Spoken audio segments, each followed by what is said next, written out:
अस्सलाम वालेकुम नाजरीन, आज 18 जुलाई 2021 है और नाजरीन आज की इस वीडियो में चंद अहम तफसीलात आप लोगों की खिदमत में पेश करूंगा। नाजरीन डॉक्टर दानिश का नाम यकीनन आपने सुना होगा और आप उससे यकीनन वाकिफ़ और आगाह होंगे।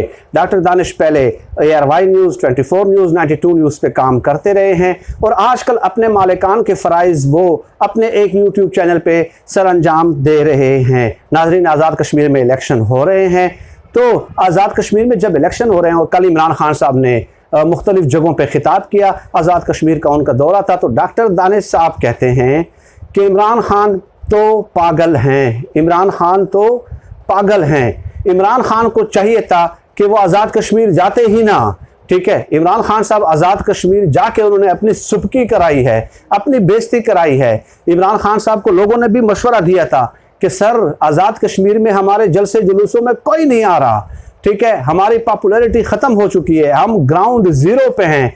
तो उसके बावजूद भी इमरान खान ने फैसला करना था और इमरान खान आज़ाद कश्मीर आखिरकार चले गए। कहते हैं कि इमरान खान पागल है, वो किसी के मशवरे मानता नहीं है और कहते हैं कि इमरान खान साहब और उनकी जमात धड़ाधड़ करोड़ों अरबों रुपए तकसीम कर रही है आज़ाद कश्मीर में और लोगों को ख़रीदने की कोशिश कर रही है।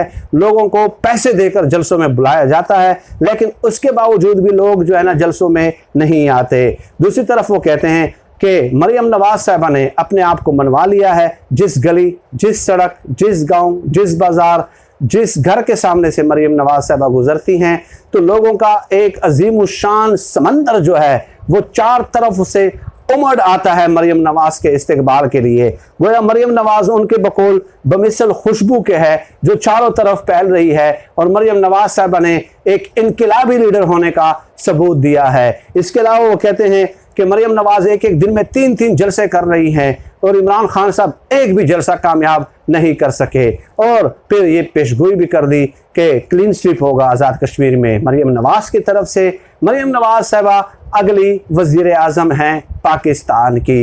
ये डॉक्टर दानिश साहब मुख्तलिफ तज्ज़िये देते हुए नज़र आते हैं।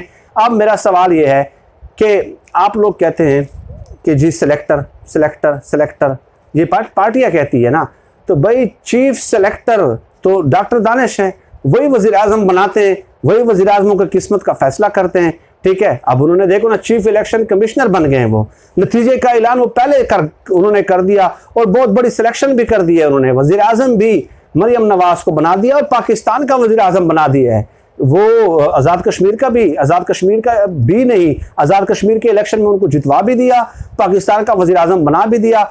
तो चीफ सेलेक्टर कौन हुए, चीफ इलेक्शन कमिश्नर कौन हुए? हम वैसे ही अपोजिशन वाले कहते हैं कि सिलेक्टेड और सिलेक्टेड और सिलेक्टर्स कौन है। तो सिलेक्टर का तो आज पता चल गया कि वो डॉक्टर दानिश साहब हैं भाई, और तो कोई नहीं है, ठीक है। तो ये हालात हैं इन लोगों के। इसके अलावा मीर साहब ने भी आर्टिकल लिखा है, वो भी कुछ इसी किस्म के तासुरात का इजहार कर रहे हैं। मरियम नवाज साहबा की बहुत ज़्यादा तारीफ़ें की हैं, भुट्टो की तारीफ़ें की हैं, ठीक है, और ये कहा है कि आज़ाद कश्मीर के इलेक्शन में अगर धांधली होती है तो उसके बाद जो है ना मुल्क के हालात बहुत ज़्यादा ख़तरनाक हो सकते हैं, बहुत ज़्यादा खून खराबे का ख़दशा है, ठीक है। और ये पार्टियां जो है ना किसी सूरत उस इलेक्शन को मानने के लिए तैयार नहीं होंगी।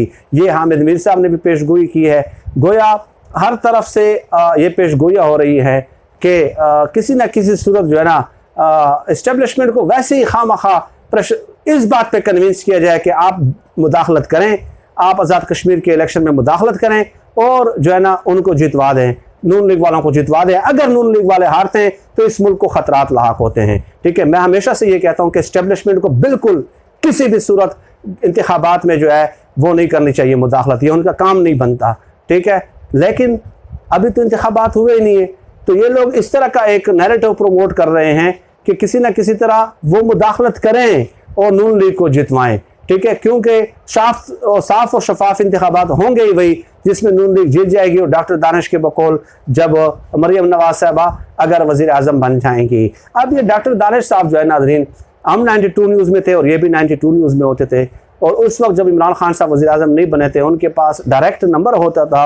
सबसे ज़्यादा इंटरव्यूज़ इमरान खान साहब इसी को देते थे। हर महीने जब हम देखते थे तो इमरान खान साहब के साथ इनका इंटरव्यू होता था, लेकिन उसके बाद जब थोड़ी सी इनको लिफ्ट कम कर दी जाती है तो ये माइक उठाकर जो है ना सैटेलाइट टीवी के आड़ में, चैनल की आड़ में ये हुकूमतों को ब्लैकमेल करना शुरू कर देते हैं, ठीक है, यही वजह हो सकती है और कोई वजह नहीं है। हालांकि इस पे तो ज़्यादा मेहरबानियाँ की हैं, हर महीने इनका इंटरव्यू होता था डॉक्टर दानिश का, और सब लोग हैरान होते थे कि इतने ज़्यादा इंटरव्यूज़ इसको क्यों दिए जा रहे हैं। उसके बाद उन्होंने जब लिफ्ट कम कराना शुरू कर दी, मुख्तलिफ टीवी चैनल्स को बराबर तकसीम करने शुरू कर दिए इंटरव्यूज़, तो मेरे ख्याल में उसके बाद डॉक्टर दानिश साहब जो है वो तप गए, और डॉक्टर दानिश साहब को मुनासिब तवज्जो न मिलने की वजह से वो इस तरह की बातें कर रहे हैं। और नाज़रीन, इन लोगों का मसला ये भी है कि वो चाहते हैं कि इमरान खान साहब जो है, कोई भी वज़ीर आज़म जो है वो हमसे डिक्टेशन ले, ठीक है, हमसे डिक्टेशन ले, हमसे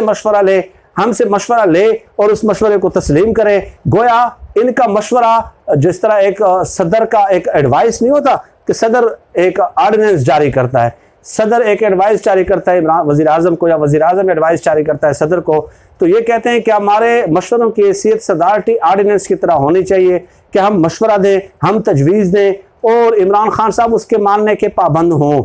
इसलिए मैंने 6-7 महीने पहले एक तजवीज़ दी थी कि इमरान खान साहब पार्लियामेंट का सेशन बुलाकर जो है ना ये तजवीज़ दें कि आइंदा जो है ना हुकूमत, कोई भी हुक्मरान जो होगा वो इनसे मशवरा लेने का पाबंद होगा और इनका मशवरा जो होगा उसको तस्लीम किया जाएगा।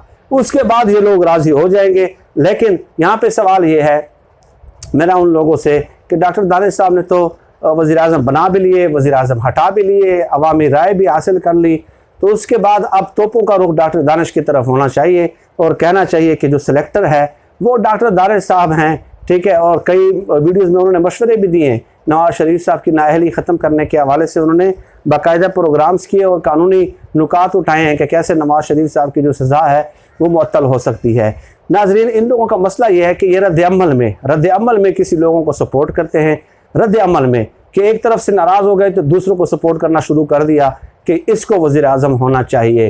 किसी उसूल की बुनियाद पे इनका तज्ज़िया और तबसरा नहीं होता। अगर उसूलों की बुनियाद पे इनका तबसरा और तज्ज़िया होता, उसूलों की बुनियाद पे इनकी राय होती, तो यकीनन हम भी इनकी हिमायत करते।